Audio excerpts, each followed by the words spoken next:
আপনি কি জানেন বিশ্ব ইতিহাসে এমন এক মুসলিম শাসক ছিলেন যার ধন সম্পদের পরিমাণ এতটাই বেশি ছিল যে শুধুমাত্র দান করেই তিনি একটি দেশের অর্থনীতিকে ধ্বংস করে দিয়েছিলেন। তিনি একাই পৃথিবীর অর্ধেক সোনার মালিক ছিলেন।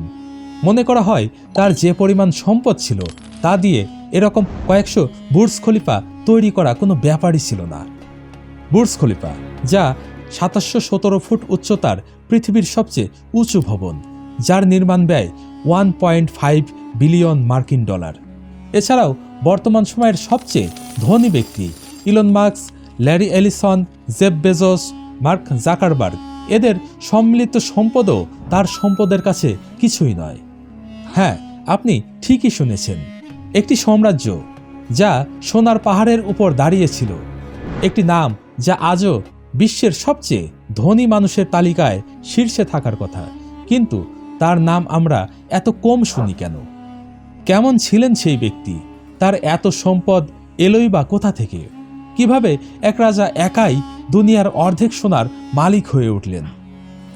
আজ আমরা জানব ইতিহাসের সবচেয়ে ধনী ব্যক্তির সেই রহস্যময় জীবন সম্পর্কে, যেখানে আছে অবাক করা ধন সম্পদ, রাজকীয় হজযাত্রা, রাজনৈতিক চক্রান্ত এবং এমন কিছু ঘটনা যা শোনার পর আপনি হতবাক হয়ে যাবেন। তো চলুন শুরু করা যাক। এই ইতিহাস জানতে হলে আমাদের পেছনে ফিরে যেতে হবে প্রায় ৭১৩ বছর আগের আফ্রিকার মাটিতে। ১৩১২ সাল পশ্চিম আফ্রিকার মালি সাম্রাজ্যের রাজ সিংহাসনে বসেছেন এক ব্যক্তি যার নাম মানসা মুসা। তখনকার দিনে ইউরোপের দেশগুলো ছিল খুবই দরিদ্র। ইংল্যান্ড, ফ্রান্স তখন যুদ্ধবিধ্বস্ত, কিন্তু এইদিকে মালি সাম্রাজ্য ছিল সোনার পাহাড়ের উপর দাঁড়িয়ে থাকা এক স্বর্ণযুগের দেশ। মালি সাম্রাজ্যের দক্ষিণ অংশে অবস্থিত ছিল বিশাল সোনার খনি। ধারণা করা হয় ১৪০০ শতকে পৃথিবীর মোট সোনার অর্ধেকেরও বেশি এখান থেকেই সরবরাহ করা হতো। সাম্রাজ্যের উত্তরের অংশে সাহারা মরুভূমির কাছে ছিল সুবিশাল লবণের খনি, যা সে সময়কার সাদা সোনা নামে পরিচিত ছিল। কারণ তখনকার সময়ে ফ্রিজ বা আধুনিক সংরক্ষণ পদ্ধতি ছিলই না, তাই মাছ, মাংস ও অন্যান্য খাদ্য সংরক্ষণের জন্য লবণ ছিল অত্যন্ত গুরুত্বপূর্ণ খনিজ। পশ্চিম আফ্রিকার ব্যবসায়ীরা সোনার বিনিময়ে লবণ কিনতেন। শুধুমাত্র সোনা ও লবণই নয়, আফ্রিকার এই অঞ্চল হাতির দাঁত, মূল্যবান কাঠ ও অন্যান্য খনিজের জন্যও বিখ্যাত ছিল, যা ইউরোপ, আরব ও এশিয়ার বাজারে সোনার চেয়েও চড়া মূল্যে বিক্রি করা হতো। এত বিশাল সম্পদের মালিক হয়ে ওঠেন মানসা মুসা যে তার ধন সম্পদের হিসাব রাখাই ছিল অসম্ভব। ১৩২৪ সালে মানসা মুসা মক্কায় হজে যাওয়ার সিদ্ধান্ত নেন, তবে তিনি একা যাননি। এই হজযাত্রা ছিল এক অবিশ্বাস্য রাজকীয় কাফেলা, যা ৪০০০ মাইল দীর্ঘ পথ অতিক্রম করেছিল এবং সময় লেগেছিল প্রায় ২ বছর। এই সফরে তিনি সঙ্গে করে নিয়ে গিয়েছিলেন ১০,০০০ সৈন্য, যারা তার ব্যক্তিগত নিরাপত্তা নিশ্চিত করেছিল, ৫০০ দাস, যাদের প্রত্যেকের হাতে ছিল ৪ কেজি বিশুদ্ধ সোনা, ১০০টি উট, প্রতিটি উটের পিঠে বাঁধা ছিল ১৩৫ কেজি সোনা, যা ছিল এক অকল্পনীয় সম্পদ, এবং সবচেয়ে বিস্ময়কর ৬০,০০০ মানুষের এক বিশাল কাফেলা, যারা তাকে অনুসরণ করেছিল। এত বিশাল কাফেলা ও বিপুল ধন সম্পদ দেখে শুধু সাধারণ মানুষ নয়, সে সময় সবচেয়ে ক্ষমতাশালী শাসকরাও হতবাক হয়ে গিয়েছিল। এমনকি ইউরোপীয় মানচিত্র অঙ্কনকারীরাও তাদের মানচিত্রগুলোতে মানসা মুসার ছবি আঁকা শুরু করে দিয়েছিলেন।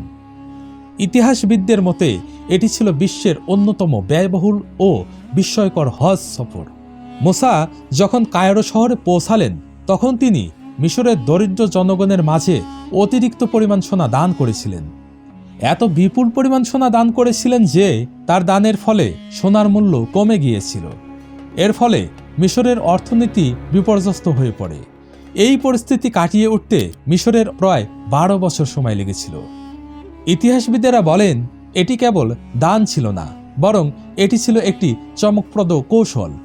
মুসা চেয়েছিলেন মালি সাম্রাজ্যের নাম দুনিয়া জুড়ে ছড়িয়ে পড়ুক, কারণ তার ধন সম্পদের কথা জানাজানি হলে বিদেশি বণিকরা মালিতে বাণিজ্য করতে আসবে। এতে করে মালি সাম্রাজ্যের অর্থনীতি আরও শক্তিশালী হয়ে উঠবে।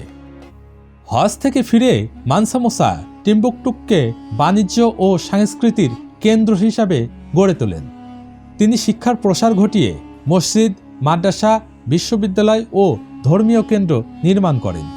তবে 1337 সালে মানসা মুসার মৃত্যুর পর তার উত্তরসূরিরা এই বিপুল সাম্রাজ্য ধরে রাখতে ব্যর্থ হন।